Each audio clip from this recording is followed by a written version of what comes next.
Senhoras e senhores, estamos ao vivo, mais um Metacast chegando aí pra você, diretamente aqui de São Paulo, nos estúdios do Fortalk, para sempre trazendo os maiores nomes da Web3. E aqui junto comigo ele, que é o mestre que entende tudo dessa parte, Giorgio Toniolo. Tudo bem, Giorgio? Tudo ótimo, gente. Obrigado mais uma vez pela audiência. Aproveita que tá no começo, não esquece de chamar o pessoal nos grupos de vocês, se inscrever, curtir, compartilhar, ativar o sininho, sabe como é que funciona, né? E aproveitar esse primeiro momento aqui já para deixar um agradecimento ao Estúdio Fortalk, principalmente ao Cabide que tá aqui, que ultimamente toda vez eu agradeço, porque eu nunca entendo. Quanto mais eu conheço sobre edição, sobre, enfim, o trabalho que ele faz, mais eu acho que ele é um monstro, né? Porque faz tudo sozinho. E do outro lado, agradecer a CoinLivre, nosso patrocinador master. Se você não conhece ainda, entra no site, vê os ativos que a gente já tem lá. Entre em contato com a gente tira outras dúvidas, principalmente para você que é investidor qualificado, profissional, VC, enfim. É isso? Falei tudo. É isso, e pra manter o nível lá em cima, a linha de corte nossa é bem alta. A gente tá trazendo hoje ela aqui, a Aline Fernandes, da Belcrypto. Be-Encrypto. Eu acho que é assim que se fala, né? Be-Encrypto. O canal de comunicação, o terceiro maior site de comunicação dessa área do mundo. Você já viu isso? Tudo bom, Aline? Como é que você tá? Obrigada, gente. Obrigada pelo convite. O Be-Encrypto é o terceiro maior portal de Web3 do planeta. A gente tem serviço em 14 línguas. Não, e as notícias são muito legais. Tipo, se você acompanha todo dia no Instagram e tal, são muito legais. É realmente sempre coisa muito relevante. Acessem, porque vale a pena, assim. Tem até... Eu já fiz matéria não sei se todo mundo conhece aqui, é uma coleção Surf Junkie. Sim. É uma coleção brasileira e, assim, eles fizeram prêmios inéditos, né? A gente sabe que tem uma comunidade de surf muito forte na Indonésia. Sim. Aí eu lembro quando eu fiz a matéria, eu falei pro editor do Be-Encrypto da Indonésia, falei, gente, por favor, traduza essa do mesmo matéria. jeito que aqui no Brasil, quando o NFT Brasil teve o Bob Banquist, né? Toda a coleção deixam 2 ou 3 mil shapes de skate. Cara, o sucesso que fez a coleção. E aí a galera do mundo quer consumir isso. Então é legal essa coisa de serviços em várias línguas, não só o inglês, você aproxima mais pra comunidade local. O surf brasileiro, essa coleção é um grande exemplo, né? Bom, sim, calma aí, deixa eu até fazer uma pergunta rápida aqui, de uma curiosidade mesmo. Você falou que é o terceiro maior portal hoje da Web3 no mundo. Você hoje trabalha aqui na parte do Brasil, mas da parte de consumo hoje do portal de vocês, qual que é o país que mais consome? A América Latina consome bem. A gente tem um público bem grande aqui. Europa, bastante, né? Estados Unidos, Ásia, mas contanto que a gente tem serviço na Ásia, serviço em turco. Então, Brasil é um dos grandes acessadores dos nossos domínios. Vocês são daqui? A Be-Encrypto é daqui? Não, a Be-Encrypto é russa. É de uma matemática, Jura? da Alina. Não sabia disso. Caramba! É russa, a Be-Encrypto. Bom, então antes de entrar... é que não tem muito como muita fugir, coisa, né, da né? Be-Encrypto, mas assim... É que falar em Rússia num momento tão delicado hoje de guerra é meio complexo, Não, mas né? a Rússia, eles são líder na parte de... Tecnologia, os melhores devs do mundo. Então não tem que como. rolou uma antipatia, assim, do mundo. Logo que começa aí essa segunda fase da guerra, da invasão, porque o Putin já invadiu a Ucrânia lá em 2014, na Crimeia. Rolou um pouco de uma animosidade, a gente pode dizer assim. Ele ligou o F, né? Tipo assim, vou fazer o que eu quero fazer, como ele sempre fez, né? É Putin sendo Putin. O que você espera do ex-KGB? Amizade? Antes da gente entrar nesses assuntos, enfim, esses assuntos que são interessantes pra caramba, só vamos fazer um overview. Como é que você chegou aí? Você é jornalista, tá? Como é que chegou no Be-Encrypto? Certo, então é o seguinte, eu comecei minha carreira no mercado financeiro. Acionário tradicional. Na verdade, meu primeiro emprego foi uma assessora de imprensa do Teatro Oficina, José Celso Martinez Correia, um dos maiores diretores de teatro que a gente tem no Brasil e no mundo. Faleceu recentemente agora, né? Infelizmente, num acidente na casa dele, pegou fogo. Então, comecei minha carreira dentro do teatro. Fazia freela na época na MTV, 98, 99. Porque eu assistia MTV. Fazia Video Music Brasil. E aí acabou que eu fui morar em Florianópolis, voltei para São Paulo. Quando eu volto para São Paulo para me formar, eu retomei a faculdade, porque eu tinha trancado. Sim. E aí um dos meus professores trabalhava na BMF Bovespa, hoje B3. Isso. E aí ele falou, cara, acho que você tem tudo a ver. Eu falei, você tá louco, eu sou surfista, eu trabalho com cultura. Não. O dia que eu pisei naquela sala de imprensa da... bichinho mordeu. Acabou a minha vida. Desde então, eu tô há muito tempo no mercado de televisão, sempre trabalhando com hard news. Então, passei no canal do Boi, onde eu cobri até o último pregão Viva Voz da BMF Bovespa. É por isso que é ligado no 330. Estou lá naquele livro louco. E aí acabei indo pra Bloomberg, que é uma das maiores agências de notícias de economia do mundo, né? Achei que fosse maior, honestamente. Eu acho que é a maior, mas eu posso cravar, Bloomberg né? é Bloomberg. Bom, nossa. E aí passei por lá, acabei indo pra Nova York, né? Depois, aí era uma época 2011. Eles acabaram fechando a Divisão Brasil, era o auge da crise de crédito podre, não sei se vocês lembram ali. E acabei ficando em Nova York mais 1 ano e meio, fazendo freela. Então eu cobri de tudo, cobri até campeonato mundial de surf. Porque, eu morava em Nova York, ganhava em dólar e às vezes muitos veículos aqui no Brasil eles querem te pagar em real. A conta não se fecha. você mora em Nova York, não tem ainda como. que naquela época o dólar era 2-1, tá, gente? A gente não tá falando de hoje, Mas de mesmo assim, você estava ganhando metade, ué. Sim, e aí nessa questão de crise, vai e volta, não era muito certo, eu falei, vou voltar pro Brasil. Voltei pro Canal Rural, porque eu tenho um pé gigante no agro, 25% do PIB do país. O agro é pop, o agro é tudo, é o que sustenta o nosso PIB. Eu sempre falo isso, o Brasil, agro é pop. Sim. E aí... E também, peraí, por ter muitas empresas no setor e por ter muita relevância, o nível de informação, o nível de novidade também é muito interessante, até no nosso mercado. Você vê muitas coisas inovadoras sendo construídas, desde AR, VR, até de fato aplicações de NFT 2.0 para o nosso mercado, tokenização de ativos. A gente estava falando agora há pouco sobre cabeça de gado tokenizada. Exatamente. Sistemática disso. Cara, o brasileiro muita coisa esquece nova, disso, né? sabe? A gente esquece que a gente é um dos maiores produtores mundiais de suco de laranja, de grãos, de carne, de café. Então, assim, muita gente, a gente tá falando de São Paulo, coisa nova vindo né? daí. De uma das maiores cidades do mundo.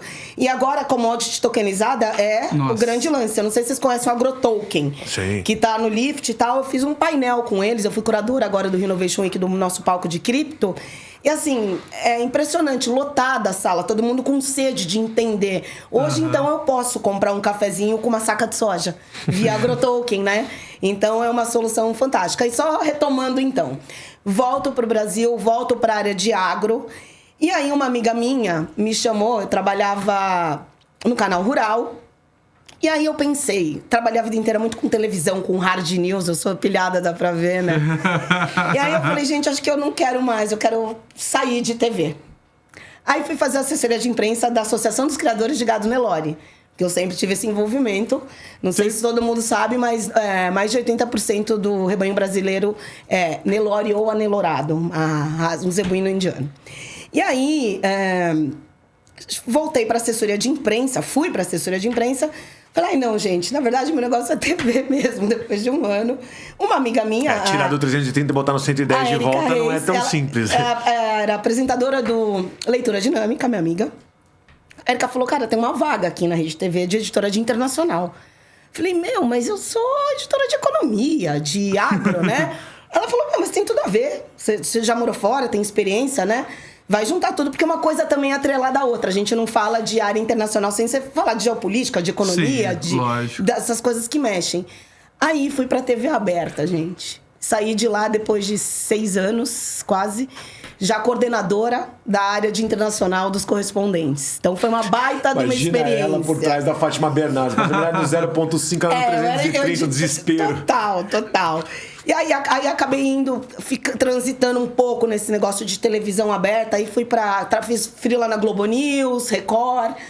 Aí meu último trabalho de televisão, eu era editora de internacional do Band News TV. Isso 2000, mais ou menos? Até 2021. Ah, tá. Inclusive agora, durante foi quando a pandemia. eu conheci o cripto, é por isso que... passei a pandemia trabalhando, não tive pandemia. A redação era um serviço essencial, né? Não, porque é interessante saber, porque o primeiro momento que a gente tem contato com blockchain, não só Bitcoin, não. Um blockchain, muita gente... São 2 grandes patamares do pessoal que vem aqui. A galera que está acostumada a que entrou em contato entre 2016 e 2019, no pior das coisas, e a galera que realmente foi durante a pandemia, 2020, 2021, que entrou, né? Então é legal ver mais ou menos o timing da história. Eu lembro até hoje, dezembro de 2019, a gente na redação, o que era a Covid? Chegando, né? Quando começa a crise, a gente dentro da redação, a gente trabalhou, a Band, não só a Band, acho que várias emissoras, né?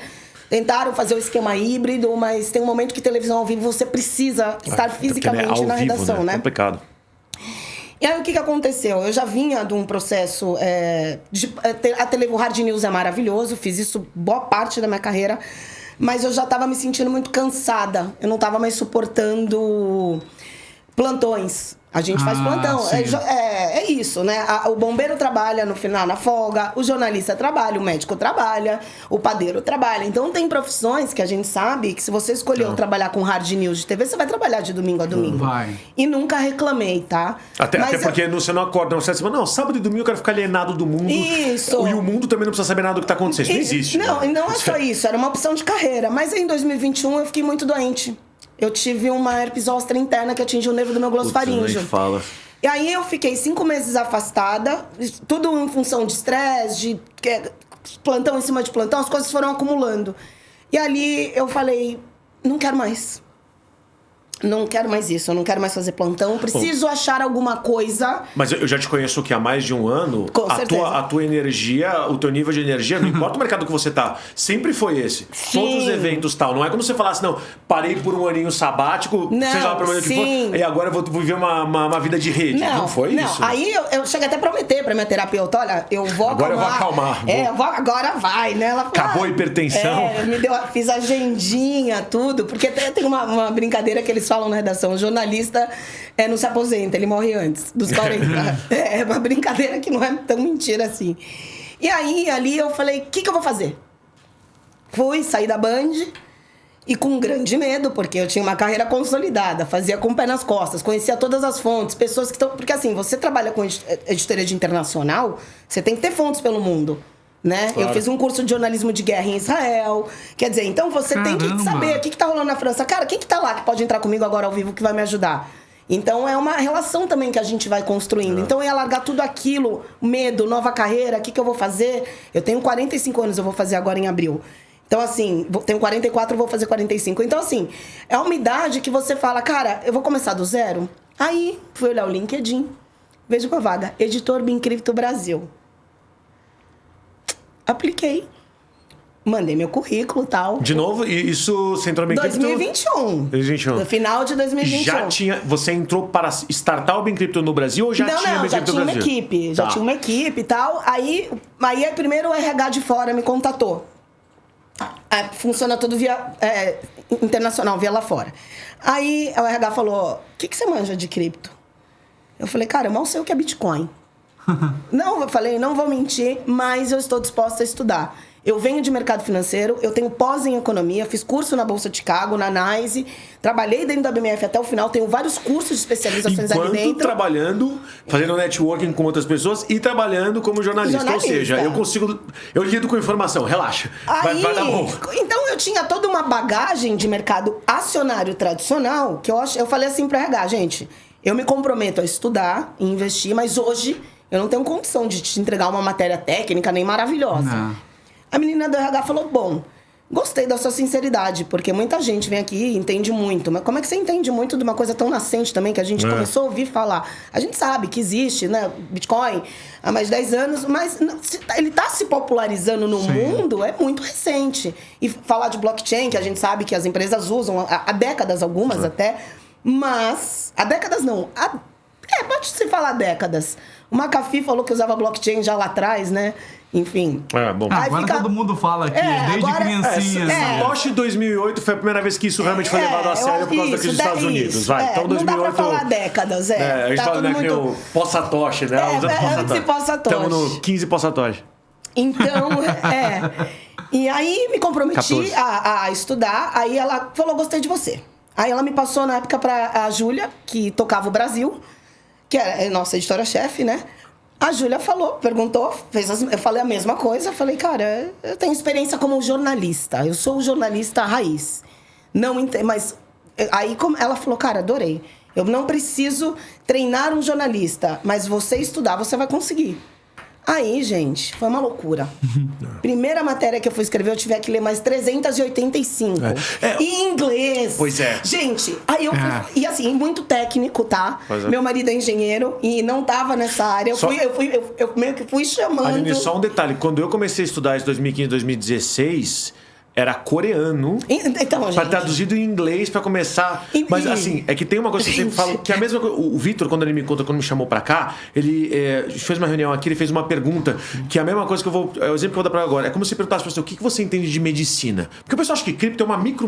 Não, cara. Não. Cripto é tudo. Não é só o Bitcoin. Paralelo, gente. É moeda, é tecnologia, é economia, é micro e macro, é ativos, é investimento financeiro. Vocês já pararam pra pensar? Puta, Gente, vocês já pararam pra pensar que a gente tá vivendo um momento histórico na economia global? É a primeira vez uma quebra de paradigmas na história da economia global. Desde o sal até o...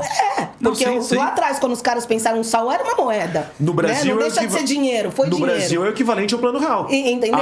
O potencial de mudança na nossa economia é equivalente ao plano real. É uma mudança. Hoje, eu tô com um artigo aqui, logo que eu sair daqui eu vou escrever. Peguei um artigo hoje da governadora do Fed de Washington. E aí ela tá fazendo uma explanação sobre as CDBCs, moedas digitais, né? E aí existe uma resistência muito grande do Federal Reserve. Ela fala, não, a gente já tem o FedNow. Ela usa esse exemplo. A gente já tem um pagamento instantâneo. Não? Cara, se a gente for estudar... Tu vai falar pra um brasileiro sobre pagamento instantâneo? Aí, vai aprender saca? de Pix, cara. E aí, só que aí, ao mesmo tempo, eu me pergunto, por que essa resistência é tão grande? Óbvio, o Bitcoin ninguém consegue controlar. Os grandes governos... É o que eu falo. Outro dia falaram pra mim, você tá escrevendo muito matéria de CDBC, não sei o que. Falei, gente, é inerente à minha vontade. O regulador tá aí, isso vai acontecer. Você não quer operar com o Banco Central, com a CVM? O problema é seu, continua no peer-to-peer, seja purista. Agora eu vou te perguntar, como é que você vai provar a evolução do seu patrimônio para a Receita Federal? Como é que você ganha 5 mil reais e tem uma casa de 5 milhões? E Aline, porque você tem o seu dinheiro ali, então, se você... Há 6, 7 anos atrás, quem falava bem de Bitcoin, essas coisas, é aquele povo que apoia tráfico e tal, sei lá o quê. Hoje em dia, é só o assunto mais comentado, vamos falar aqui dentro do Brasil, tá? Vamos lá, por Ambima, CVM, Bacen, quase todos os reguladores. Os até grandes a OAB, players, gente. Assim, só tem uma pessoa que não está falando sobre isso, obviamente, o nosso ministro... da economia, né? Só o Haddad que não fala sobre isso, até porque né, sabemos o motivo.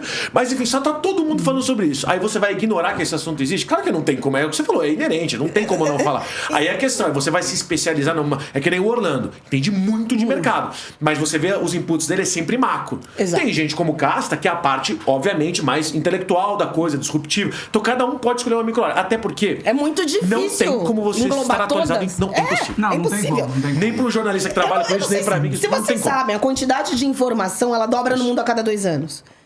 Uma amiga minha perdeu um celular, ela ficou uma semana sem celular. Ela falou que ficou com medo a hora que ela pegou o chip. Ela tava numa viagem internacional, que ela colocou o chip novo, tinha 5 mil mensagens. Em uma semana, ou seja, ela fez a conta. Ela falou, cara, eu tô recebendo 1.000 mensagens por dia em grupos de WhatsApp, fazendo a média aí. A gente é muito bombardeado, muito. E além disso tudo, a gente tem que começar a filtrar, porque o nosso tempo é muito caro. Né? O que você tá fazendo com ele? Deixa eu te fazer uma pergunta sobre isso, que é uma pergunta que eu faço. Comentário que eu faço para algumas pessoas do ponto de vista de marketing, agora acho legal fazer do ponto de vista de um comunicador. Chegamos já faz algum tempo, talvez uns 5, 6 anos pós-boom das startups, no momento onde a gente parou de falar de share of wallets, né, das empresas competindo pelo seu dinheiro, e a gente está falando já hoje de share of time. Né? As empresas estão competindo pelo seu tempo. Exato. Então, nesse aspecto, bom. Uma empresa de mídia tradicional está concorrendo com Netflix, que também concorre com o Instagram. Por quê? Porque todos querem o maior tempo do usuário de retenção de atenção. Por isso que o TikTok cresceu tanto, porque aquilo retém, porque aquilo é viciante. Sim. Não importa se eu sou contra ou a favor. Exato. Como é que é trabalhar com mídia sabendo que, primeiro, você tem que ir com o fluxo, você tem que usar essas plataformas, você gostando delas ou não, para reter informação. Exato. E ao mesmo tempo, como criar conteúdos, eu não sei se a gente fala sobre imagem, thumb, ou sobre o que é o conteúdo, para garantir que você tem uma retenção da atenção para transmitir uma mensagem. Porque não é só uma dancinha, não, você tem que transmitindo uma mensagem. Qualidade de informação e credibilidade é o que vai te manter no Assim, várias pessoas me perguntam, você escreve com IA? Não escrevo com IA. Eu não consigo escrever com IA, mas não por quê? Seria tão bom quanto é o Eu sou uma jornalista conteúdo. raiz, eu sou do estilo New Journalism. Eu gosto de brincar com as palavras, de fazer esse chapéu que a gente fala, essa abertura. Nem sempre dá um texto mais duro. Esse do Fed que eu vou fazer agora de tarde é um texto duro. Fed diz sobre isso, CDBC, plá, plá, plá. Mas tem texto, por exemplo, que você consegue brincar, desenhar ele mais. Eu acredito, para você reter o seu público é sempre com credibilidade, qualidade de informação. Eu não deixo de ler certos veículos. Alguns outros eu nem abro, porque eu já sei que... ou você passou ali e você falou, nossa, é sério que esse cara escreveu isso? Sim. E até tem exemplos de jornalistas do nosso meio, né? Acabam fazendo algumas coisas que descredibilizam a área. Então, Sabe, vou dar um exemplo. Nossa. Teve uma fonte minha, numa exchange grande, ele tava num grupo, não vou citar nomes, né? sim. E um cara pegou um comentário dele desse grupo de WhatsApp e publicou como se fosse uma matéria exclusiva. Isso não existe. Aí eu falei pra ele, isso não é um jornalista, sério. Porque, por exemplo, É safadeza. Não, é que nem comediante que Então, copia é sobre- piada, né? Mas é muita isso. é desonestidade intelectual. Então, pra mim prender o público, você pode fazer dancinha, você pode ter todas as redes sociais. Se você não tiver qualidade de informação, você não vai. Deixa eu fazer uma pergunta pra você. Você que desse meio, você é raiz, então com certeza você não faz isso. Principalmente no mercado cripto, eu acompanho alguns portais, aí até a pessoa fala, não, vai nesse portal, que esse portal, assim, esse outro é vendido. Não precisa citar nomes nem nada. Existe muito disso de matéria vendida mesmo, bem sim. tendenciosa? Não, então, existe um negócio na comunicação que chama matérias pagas, brand content, ou na Que tá linguagem tudo bem, se for popular, transparente. jabazão. Sim. Porque acontece também de você... Já aconteceu de eu estar numa emissora de TV, trabalhando, chegarem pra mim e falar, olha, você perdeu 2 minutos do seu bloco que vai entrar uma matéria do dono da emissora que quer falar mal, sei lá, desse copo verde. Sim. Acontece. É aquilo que o Silvio Santos falou pra uma apresentadora durante um Teleton. Você quer dar opinião, você compra a sua própria emissora. Exato. Então, eu lembro desse dia. é sobre isso, né? Todos os veículos, não existe imparcialidade jornalística, isso é utópico, tá? Pô, que Cada bom. um tem uma visão. Obviamente, pra você tratar, eu sendo de direita ou de esquerda, do centrão, whatever, você tem que trazer uma notícia com credibilidade. Inclusive, eu falo mal até do meu próprio portal, se eu vejo que uma notícia tá tendenciosa, tá ruim. Não tem, esse é um grande filtro, é a grande sacada. Inclusive, eu peço pros meus leitores, gente, critiquem minhas matérias, meu e-mail é tal. Porque você falou que... Só um pouquinho. Você falou que já fez até curso de jornalismo na guerra, não é? Já. Falaram uma vez numa entrevista que eu vi, eu falei, faz todo sentido, que não existe notícia verdadeira na guerra. Depende do lado que o jornalista tá. É isso que eu tô te falando. Vamos Se lá, ele vou te dar por exemplo, aqui, tá tendo a guerra do país A com o B. Se eu tô do lado do A, eu tô dando noticiando do Posso ponto te que eu dar tô... um exemplo? Hoje Você de tá manhã, aí, você... gente. Vou dar um exemplo bem fácil. O hospital na faixa de Gaza foi Então, hoje. não, foi a guerra essa de madrugada. notícia. Meu, Então, essa madrugada eu acompanhei, vou te dar um Que exemplo. Aqui tá cagada, o hospital de Gaza, ó. Sim. Você é a Palestina, eu sou Israel. O bombardeio rolou aqui. Você tá vendo desse lado, eu tô vendo desse. O Isso. fato é o mesmo, só que sobre pontos de vista diferentes. Sim. Aí a pergunta, você tem o veículo israeli, que vai cobrir com mais imparcialidade, um Haaretz da vida, ou a Al Jazeera vai cobrir de um lado parcial? E aí você tem que aprender, como jornalista, como comunicador, a filtrar. Eu tenho vários veículos daquela região do mundo na minha lista. Né? Obviamente eu uso o Google Tradutor, eu não consigo ler em hebreu. Mas peraí, é que tem uma coisinha adicional aí. Porque quando você tá falando de guerra, algumas coisas assim, é muito imediato, é agora. Quem vai mandar. E às vezes é meio complicado, imagino eu, de achar a informação verdadeira. Sim, eu é fui muito- ver o vídeo hoje de manhã, depois de ver as opiniões todas. Cara, teve uma pessoa que teve a moral. Não sei como que ela deve estar o tempo inteiro filmando, né? Mostrou o foguete saindo e caindo. É muito claro que ele saiu do lado do hospital e foi um erro. Tipo, ele caiu no lugar errado. Então não tem como ter saído. Então, Tipo, obviamente foi um erro do próprio Hamas. Independente da minha opinião aqui, Sim, obviamente. claro, a é gente muito não claro tá a minha opinião. discutindo, cada um Mas, é sobre e opiniões. veículo brasileiro aqui. Teve 3 veículos que noticiaram. Os três mudaram depois de 2 horas a Sim. notícia, porque pegou mal. Pô, cara, vai É conferir o que a gente, informação. então, a gente fala uma coisa, barrigada. Até vi ontem, eu trabalho em casa com retorno. Até vi o Guga falando com o Tralha ontem no Jornal das 6 na Globo News. Meu, aí o cara falou, e aí? Ele falou, a gente não sabe ainda. Estamos apurando, não vamos dar. Já aconteceu de eu estar em uma emissora? Não, porque o fulano, o Globo tá dando. Tá, mas e aí? Não foi Globo, mas tô dando um exemplo, tá? Não, eu não vou, eu falei, como editora de... Eu não vou dar. Enquanto eu não tiver certeza da notícia, não dá pra dar. Eu esperei mais, o que a gente chama de barrigada. É o calor é o fomo da notícia, tá? É o fomo, É o fomo da isso. notícia, gente.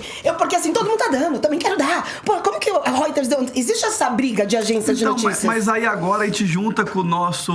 com a evolução da Web 3. Só terminando o que você me perguntou, você falou da guerra não existir uma notícia verdadeira.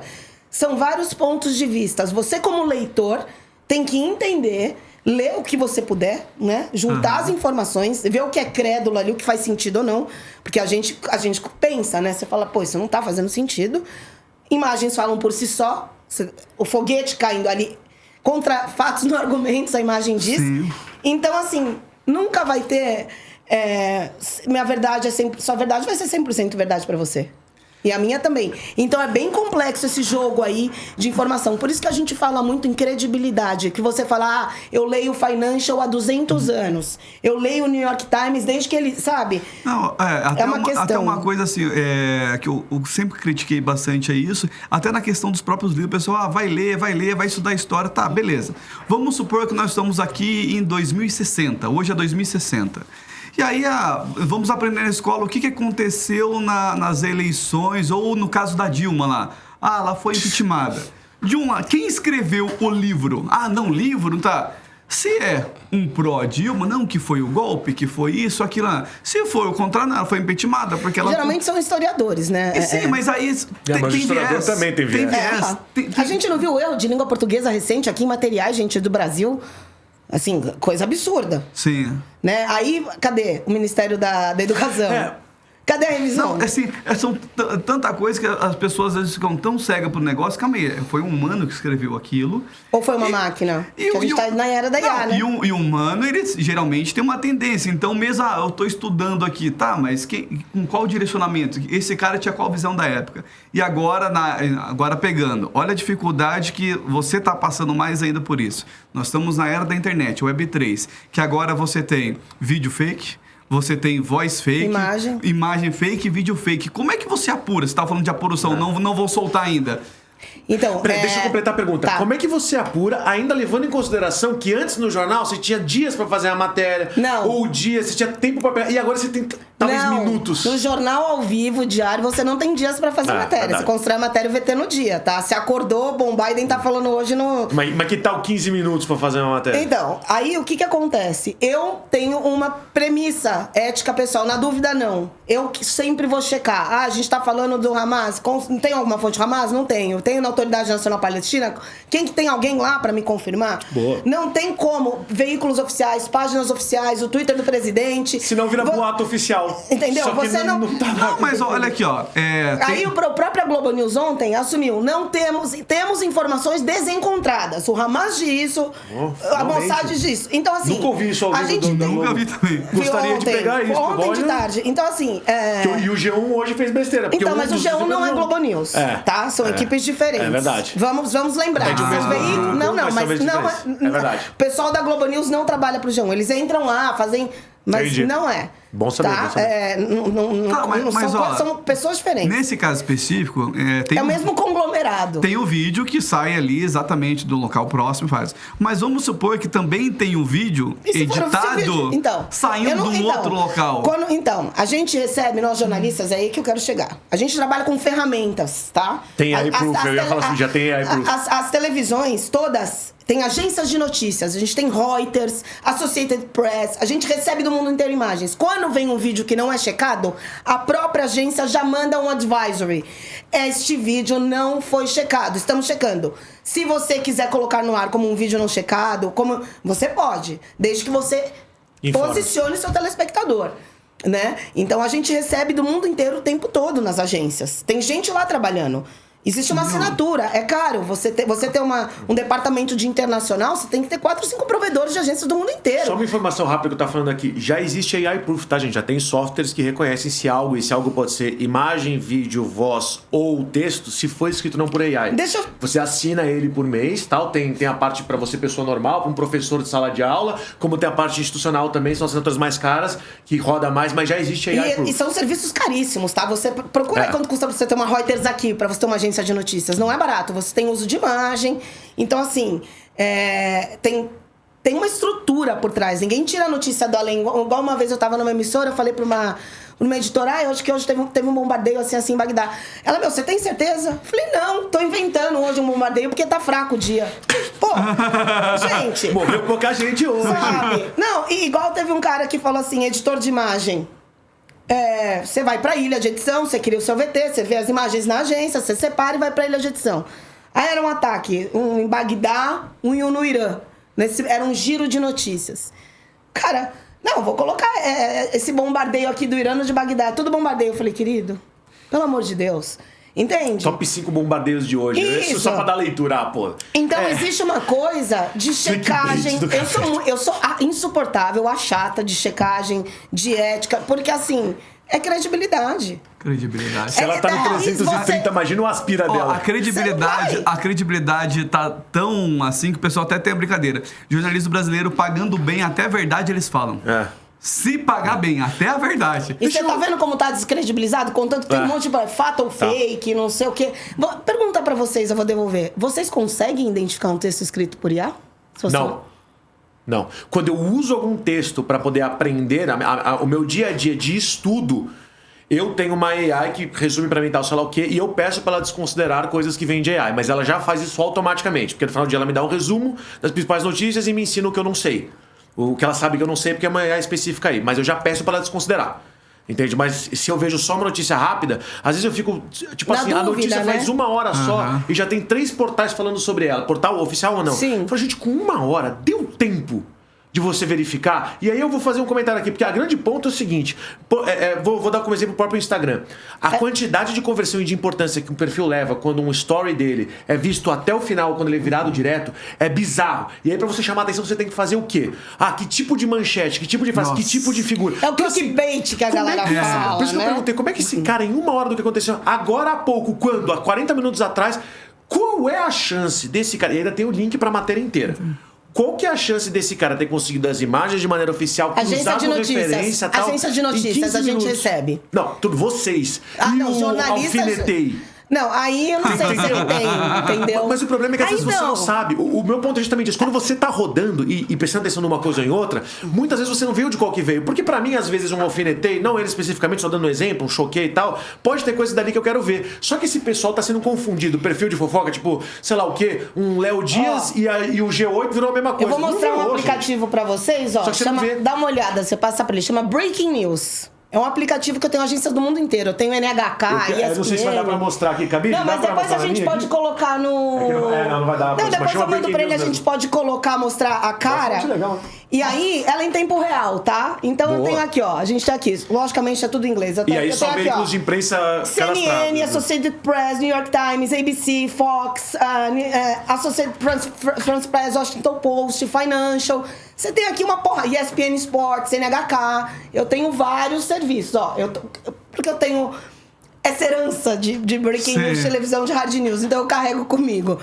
Então, por exemplo, agora, né? O que tá acontecendo? Olha, os Estados Unidos acredita que Israel não foi responsável por atacar o hospital de Gaza. Olha aqui, chegou agora há pouco essa notícia. Aí você perguntou, como você tem acesso? Quem mandou foi a CNN há 44 minutos.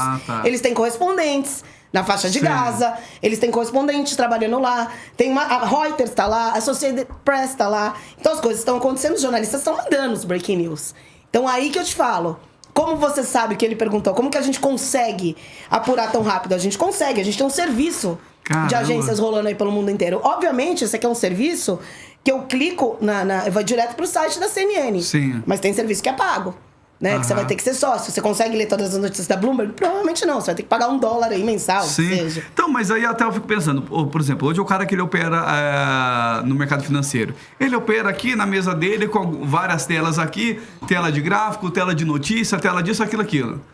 No seu caso, você não consegue nem dormir. Eu consigo.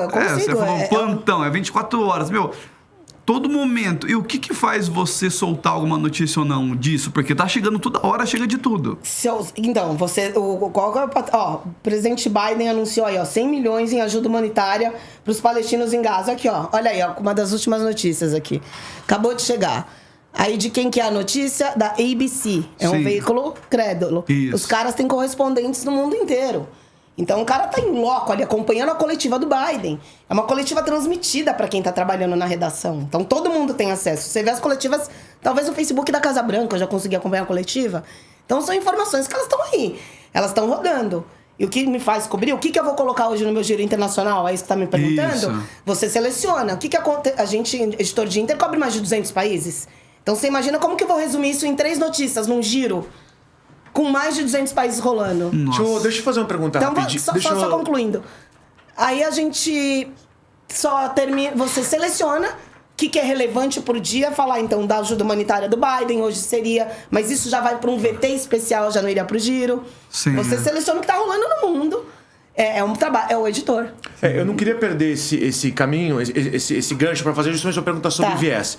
Bom, então, seguinte, eu já falei sobre isso com 2 ou 3 pessoas aqui de comunicação, e aí você até tinha falado, não sou de esquerda, de direita nem nada. Pra mim, o grande problema aqui do Brasil, e aí eu não vou nem o ponto de chegar no casta, né, na descentralização da informação no nosso mercado, mas que é o seguinte, nos Estados Unidos e em outros países, eles são obrigados a falar publicamente o viés deles. Então você sabe quais são as mídias mais esquerdistas, mais direitistas, mais isso ou mais aquilo. Então é mais aberto.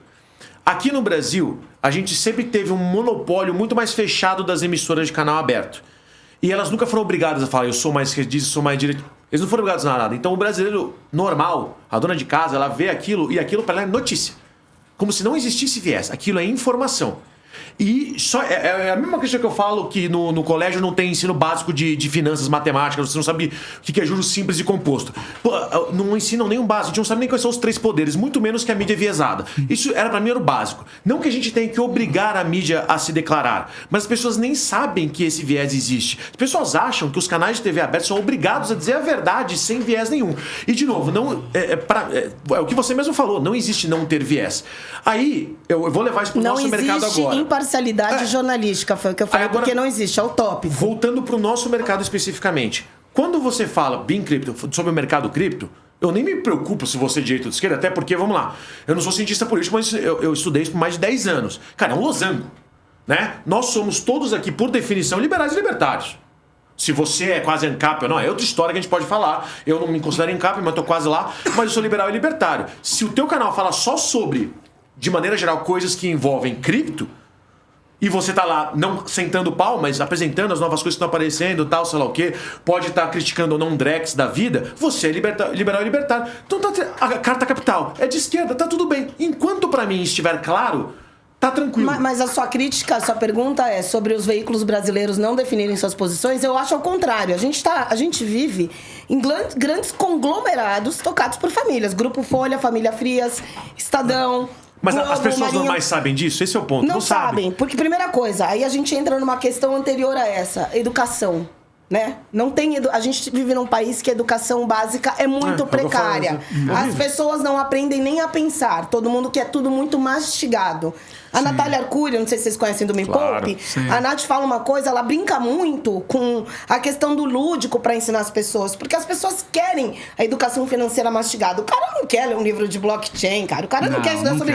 Meu, o que é fraude com pão cambial? Aqui, ó, eu sempre falo. Né? O melhor livro teórico sobre blockchain no mundo, escrito pelos pais e todo mundo. Eu tenho esse livro quem é que vai ler? O ponto é, quem é que vai ler 1.700 e poucas páginas de um livro técnico? E detalhe... Isso aqui é a regra do mundo, ninguém fez nada assim. O que os veículos fazem? Cara, eles se aproveitam também, de certa forma, porque a mídia, a imprensa é o quarto poder. Então, aproveitam da ignorância do povo. Esse é o final da frase. O jornalismo, o que ele é? Nada mais do que um fazer intencionado. Ou todo mundo é bonzinho. Caso vocês não saibam, a televisão, o jornalismo não dá lucro. O que dá lucro é o entretenimento. Tá? Nenhum jornal dá lucro. Eles são obrigados a ter na grade pela lei. É por isso que você vê agora entretenimento querendo mudar a opinião pública. Os Felipe Neto da vida. Entendeu? Porque ficaram muito populares e são assistidos por causa do entretenimento, acham que agora podem subverter. O virtue signaling, tudo aquilo que a gente sabe que sempre existiu na mídia, agora também no entretenimento. E isso é ridículo. Então, essa coisa dos veículos tem posições. Você não consegue ver nitidamente você lendo uma Folha da vida, um Estadão da vida. Eu consigo perceber. Mas é isso. A questão é, o brasileiro, no geral, ele tem preguiça de estudar. Eu morei em Nova York, eu lembro que na esquina de casa... todas as esquinas tinham barraquinhas de livros de $1. Então, numa era que a gente vive digital, você vê as pessoas sentadas no metrô com um livrinho que ela pegou ali. Chegou no metrô de São Paulo também, uma época, não sei se ainda tem, que você pegava um livro e deixava outro. Isso. Né? Na linha amarela teve por um tempo. Aí então, eu tô falando de iniciativas simples, né? Mas a própria, muito se fala agora dessa geração nem, não quer estudar nem trabalhar. Aí, ao mesmo tempo, eu vejo uma galera... Aquela que tinha que voltar pro útero. Vejo uma galera, por exemplo, eu fui no Intel, uns meninos de 18 anos, 19 anos, fazendo hackathon de blockchain, ganhando dinheiro. E, ao mesmo tempo, você tem essa contrapartida. Então, assim, é um mundo. E essa preguiça de consumir tudo muito fácil, isso que você falou de redes sociais, de não aprofundar, o cara acredita no que ele quer. Hoje fake news. É muito culto de manchete de notícias. Posso fazer uma última pergunta? Sim. Eu não sei se eu respondi. Não, respondeu, E se você claro. reparar Eu queria também, ouvir o seu ponto de vista, no justamente mundo, também os grandes conglomerados de comunicação estão se juntando, né? A ESPN comprou a Disney, e assim vai. A Disney, quer dizer, comprou a ESPN, e assim a gente vai pegando aí. Bom, eu queria pegar a última pergunta especificamente do nosso mercado. É seguinte, qual que é o meu ponto de vista de alguém que usa de fontes de informação e de pessoas que eu acho que são críveis todo santo dia para poder estudar? E do que a gente tem visto do retorno dos patrocínios dessas pessoas. Entendo eu que perfis, de maneira geral, em redes sociais do nosso mercado conseguem patrocínios mais rápido e de valores que são equivalentes a perfis gigantescos. Por quê? Porque a interação e o engajamento é muito maior. A gente está falando não de 1,5%, 2%, está falando às vezes de 20%, 30%, 40%. Pessoas que a gente conhece no nosso dia a dia. Então a minha opinião é, se a gente vai realmente levar em consideração a opinião do Casta, que eu acho que é perfeita, né? Que a blockchain nada mais é do que a descentralização da informação, né? A sua escolha livre de escolher o que você vai ouvir, de qual maneira, o que você vai juntar. É isso que eu faço no meu dia a dia. Pego 30, 40 perfis, inclusive o teu, junto a informação, consolido essa informação todo santo dia. Isso que a gente tá falando, e pensa. Beleza. Porque o cara que apronta a coisa. Então, eu entendo do meu lado que, quando a gente fala de criação de mídia e informação e opinião sobre informação, nem que seja um react, eu gosto muito do nosso mercado, porque se a pessoa que está do outro lado quer de fato parar para ver e aprender, esse conteúdo vai ser observado do começo até o fim. Então a minha pergunta para você é, e do teu lado, você entende que, já que você está na Bain Crypto, o que você cria de conteúdo de fato está sendo mais observado ou segue aquela regra do mercado que só estão vendo a manchete e dane-se? Qual que é a tua observação? A minha observação, na verdade, são números que a gente consegue saber, né? Se o cara clica na matéria, quanto tempo ele fica no site. O Bain Crypto teve um crescimento gigante, assim. A gente teve uma reestruturação recente, né? Como é que tem sido esse engajamento, a retenção de vocês, nos canais diferentes? Quem pode falar muito mais sobre isso, quem tem esses dados, é o meu editor-chefe. Mas, Beleza. assim, ele passa nas reuniões pra gente. E, assim, a gente teve um crescimento exponencial aí nos últimos meses, com uma mudança que a gente fez na redação. De coberturas de certos temas, de mudar e não ficar tanto focado 100% só cripto. Porque, assim, minha mãe outro dia falou pra mim, filha, super legal essa matéria que você mandou, mas eu não entendi nada. Então, mesmo sendo um site... Que nem meus pais vendo o nosso programa aqui. Setorizado, eu quero que a minha mãe entenda que ela use blockchain sem saber que ela tá usando blockchain. Exato. Ontem teve uma propaganda que me surpreendeu. Quantas pessoas entendem o Pix? Entendeu? Todo mundo faz, mas ninguém precisa É entender. isso que eu falo. Você precisa ser mecânico pra dirigir um carro? Não. Você quer dirigir o seu carro. Se ele quebrar, você vai pra gente, olha, me ajuda aqui. Não sei nem trocar pneu, mas eu vim de carro. Né? Exato. E mais uma vez, por isso que eu acho que o Brasil tá muito à frente. Porque assim, do Pix ao Open Finance, do Open Finance até o Drex agora, cara, a gente tá muito à frente. Agora eu quero falar, se a gente pensar hoje, exatamente o que eu falei no começo desse programa aqui, gente... A gente tem uma agenda tokenizada, a gente tem os reguladores, Banco Central, CVM, os grandes players do mercado estão todos dentro desse ecossistema, a gente saiu na frente. A gente já tem uma lei desenhada, obviamente ela precisa ser reestruturada, mas ela tá aí. Isso traz segurança para o nosso mercado. Os grandes players podem atuar, sua mãe pode usar, o meu primo pode usar, porque ainda ficou muito estigmatizado a coisa das criptomoedas, farol do Bitcoin, engomadinho do Bitcoin. Sim. Então, para mídia aberta... Ficou esse estigma. A gente tem que acabar com isso e a gente tem uma mudança de paradigmas, histórias no mundo e o Brasil com certeza saiu na frente. Ô, Aline, deixa eu fazer uma pergunta final aqui, que o nosso tempo está se encerrando. Seguinte, a gente, em vários outros programas aqui, a gente bate muito que a mídia é muito inimiga da Web3. Tanto é que ela só noticia o engomadinho do Bitcoin. A mídia aberta, você tá falando? Tudo é pirâmide, é golpe, isso, aquilo. Hoje você, como redatora disso, como dos maiores portais do mundo, o que você mais procura, o que você mais noticia? Só que você já é da Web3, é diferente do tradicional. Eu acho que a mídia tradicional, na verdade, no começo faltou informação, esclarecimento do que era. Sabe aquela história, Maria vai com as outras? Ele tá dando, eu vou também. Esse que a gente falou um pouco, que também a notícia negativa e os escândalos vendem mais, né? Então... E aí, por exemplo, assim, exatamente, CPI do Ronaldinho Gaúcho, bombou, porque, no final, eu acompanhei até a última, tá? Aí no final da CPI, os caras queriam tirar foto com ele, até a Zambelli apareceu na CPI do cara, gente.